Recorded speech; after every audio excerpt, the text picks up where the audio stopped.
विशिष्ट महर्षि और प्रभु रामचंद्र जी का ज्ञानमयी संवाद सुनते हैं द आर्ट ऑफ लिविंग के फैकल्टी स्वामी वैशंपायन जी की वाणी से। अगर आपने अभी तक इस चैनल को सब्सक्राइब नहीं किया है तो इसे जरूर सब्सक्राइब करें और सब्सक्राइब करने के बाद बेल आइकन को भी जरूर दबाएं। जय गुरुदेव। योग वशिष्ठ के अगले एपिसोड में आप सबका स्वागत है। पिछले एपिसोड की ही चर्चा को आगे बढ़ाते हैं। प्रभु रामचंद्र जी ने पूछा, हे भगवान, यह असीम चेतना तो लोकातीत है, कृपया बतलाए कि यह ब्रह्मांड उसमें कैसे स्थित होता है। वशिष्ठ महर्षि ने इसे बताते समय 3 बहुत सुंदर दृष्टांत दिए हैं। एक एक करके वो देखते हैं। पहले दृष्टांत में वो कहते हैं, हे राम, यह ब्रह्मांड उसी तरह से असीम चेतना में स्थित है जिस प्रकार भावी लहरें शांत सागर में स्थित होती है। सागर को आपने देखा होगा, जब सागर शांत होता है उसमें लहरें तो नहीं उठती, पर उसमें लहरें निहित होती है। कोई हवा के झोंके की वजह से या समुद्र में जो भी कुछ हलचल हो जाती है उसके वजह से उसमें लहरें उठती है और फिर समा जाती है। तो पहला दृष्टांत वो बता रहे सागर का, कि सागर में जिस प्रकार लहरें ऑलरेडी निहित रहती है, भावी लहरें निहित होती है। सत्य की दृष्टि से ये लहरें सागर से भिन्न नहीं होती, परंतु ऊपर से देखने में शक्ति के विचार से भिन्न लगती है। लहरों में और सागर में वास्तविकता में कोई अंतर है क्या? एक दृष्टि से देखने जाए तो कोई अंतर नहीं, पर एक दृष्टि से देखने जाए तो ऐसे लगता है कि सागर में लहरें उठ रही है, जैसे कि सागर और लहरें ये भिन्न भिन्न है। असीम चेतना अनभिव्यक्त होती है, परंतु आकाश की तरह सर्वव्यापक होती है। ये सब जगह उपस्थित होने पर भी अदृश्य होती है। जिस प्रकार स्फटिक में किसी पदार्थ के बिंब को न सत्य कहा जा सकता है न पूर्णतः मिथ्या कहा जा सकता है, उसी प्रकार कोई ये नहीं कह सकता कि असीम चेतना में बिंबित होने वाला यह ब्रह्मांड सत्य है या मिथ्या है। बहुत ही सुंदर उदाहरण है। अगर किसी स्फटिक में कोई प्रतिबिंब होता है ना, जैसे आईने में कोई प्रतिबिंब होता है, किसी स्फटिक में किसी चीज का बिंब हमें जब दिखाई देता है, वो पूरी तरीके से झूठ है क्या, अवास्तविक है क्या? हां भी और ना भी, क्योंकि वह प्रतिबिंब है किसी चीज की, एक परछाई के जैसे, किसी चीज का सामने होने की वजह से वो बिंब उसमें दिखाई दे रहा है। तो ये बड़ा दिलचस्प है कि ये ब्रह्मांड में ये असीम चेतना है और ये ब्रह्मांड उसमें दिखने वाले बिंब के जैसे है। तो पूरी तरीके से वास्तविक भी नहीं है, लेकिन पूरी तरीके से अवास्तविक भी नहीं है। जिस तरह तिरते बादलों से आकाश अप्रभावित रहता है। आकाश में आपने बादल देखे होंगे, जब उसमें बादल होते हैं तो बादलों की वजह से आकाश को कुछ फर्क नहीं पड़ता। नहीं, बादलों का पूरा वो वास्तविक लगते हैं, वहां पे होते भी है, पर आकाश का क्या होता है? आकाश तो अछूता रहता है, उसमें बादल आते हैं और जाते हैं। उसी प्रकार कह रहे, ये जो संसार है यह असीम चेतना में बादलों की तरह है। जैसे बादल इस आसमान में अछूते रहते, आसमान को कुछ फर्क नहीं पड़ता, उसी प्रकार इस ब्रह्मांड में, इस असीम चेतना में यह जो संसार है उसको इस असीम चेतना को कुछ फर्क नहीं पड़ता।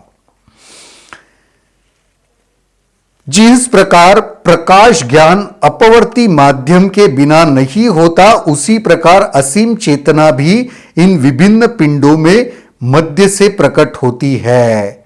वस्तुतः यह है वह नाम विहीन और रूप विहीन है, परंतु नाम रूप दिए जाते हैं उसके परिवर्तनों को। समुद्र में जो लहर उठती है उस लहर को नाम और रूप दिया जाता है। समुद्र को कोई नाम और रूप की आवश्यकता नहीं, वो तो अथांग वास्तविक है। उसी प्रकार ये जो असीम चेतना में ये जो प्रतिबिंब उठ रहे, ये जो बादल के जैसे दिख रहा है ना, उसको नाम और रूप दिया जाता है। ये वशिष्ठ महर्षि यहां पे कह रहे हैं। चेतना में परावर्तित होने वाली चेतना चेतना की तरह ही चमकती है और चेतना की तरह ही विद्यमान रहती है, परंतु जो अज्ञानी हो, भले ही वह अपने को ज्ञानी और युक्तिशील समझ रहा हो, उससे यह धारणा उत्पन्न होती है कि कुछ अस्तित्व में आया है। कभी कभी हमको लगता है कि हम बहुत ज्ञानी हैं, लेकिन वो अज्ञानी है जिसको ये लगता है कि वास्तविकता में कुछ उत्पन्न हो गया है तो असीम चेतना, लेकिन ये जो नाम और रूप जो दिए गए हैं, ऐसे लगता है वो उत्पन्न हुआ है इसके भीतर। यह चेतना न उत्पन्न की जा सकती है और न नष्ट की जा सकती है। यह शाश्वत है और इस पर दृश्य संसार उसी प्रकार आरोपित होता है जिस प्रकार सागर में लहरें। वही बार बार बता रहे, ये चेतना जो असीम चेतना है ना उसे कोई उत्पन्न किया जा सकता है, ना उसे नष्ट किया जा सकता है, वह सिर्फ है, ये समझ लेना चाहिए। जब यह चेतना अपने में परावर्तित होती है तो मैं हूं की धारणा उत्पन्न करती है और जो विविधता को उत्पन्न करती है। विविधता कैसे आती है? जब तक मैं हूं की धारणा नहीं है ना, तब तक विविधता का भी अनुभव नहीं है। द्वैत और अद्वैत का जो मुख्य भेद हम कहते हैं, द्वैत ही जब तक नहीं है तब तक अलग अलग कैसे होगा? जब अद्वैत भाव में ही सब कुछ चल रहा है तो वहां पे विविधता हो ही नहीं सकती। तो सबसे पहली क्या धारणा जन्म लेती है? मैं हूं, यानी मैं अलग हूं, वह असीम चेतना अलग है। जैसे ये मैं हूं की धारणा आ गई, उसी के वजह से विविधता अनुभव में आने लगी। जिस प्रकार आकाश अखुए के रूप में प्रस्फुटित होने में बीज का सहायक होता है, वैसे चेतना भी उसमें सामर्थ्य उत्पन्न करती है। ठीक वैसे ही जैसे वायु उस अंकुर को जीवित रखती है, जल उसका पोषण करता है और धरती उसको स्थिरता प्रदान करती है, और प्रकाश की तरह चेतना अपने को नए जीवन में प्रकट करती है। बीज में यह चेतना ही है जो समय पाकर फल के रूप में अभिव्यक्त होती है। तो वास्तविकता में सब कुछ चेतना ही है, सिर्फ ऐसे प्रतीत हो रहा है। इन पंच तत्वों के सहारों से अलग अलग तरीके से यह बन रहा है, बढ़ रहा है और नष्ट हो रहा है। इस प्रकार यह दृश्य संसार चेतना की स्वभाव की तरह आता जाता है। इसी प्रकार इसका, इस दृश्य संसार का आवागमन होता रहता है, यानी आना और जाना चलता रहता है। असीम चेतना से भिन्न न होने के कारण इस दृश्य संसार को उससे अकस्मित पारस्परिक संबंध प्रस्थापित होता है। यह बना भी रहता है और उसी में विलीन भी हो जाता है। इसी के वजह से उत्पन्न होना, उसकी स्थिति होना, उसको मेंटेन होना और उसका विलय हो जाना, ये सारी घटनाएं घटित होती रहती है।